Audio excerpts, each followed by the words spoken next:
Ito tayo sa pag-exit mismo ng San Pedro. Wala, kinaya ng ating truck. Nawawala ng hatak.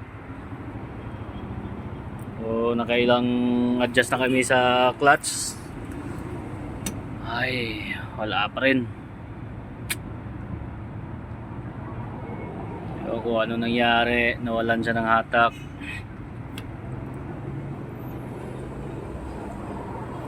Ito yung ating unit, bagong unit kasi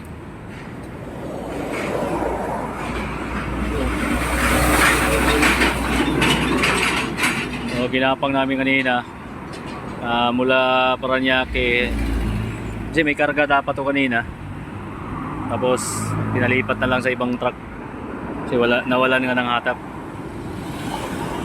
Tapos ginapang namin papunta rito, nanakbo kami kanina sa Skyway, ano lang 20-30 yung takbo natin. O ilang beses tayong tinanong ng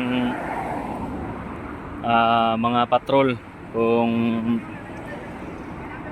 kaya pa ba or hindi na.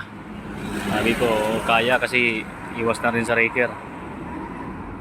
Kaya sa awa ng Diyos ito nakalabas kami dito, naka-exit kami dito sa San Pedro. O dito kami ngayon, gaantay kami ng rescue.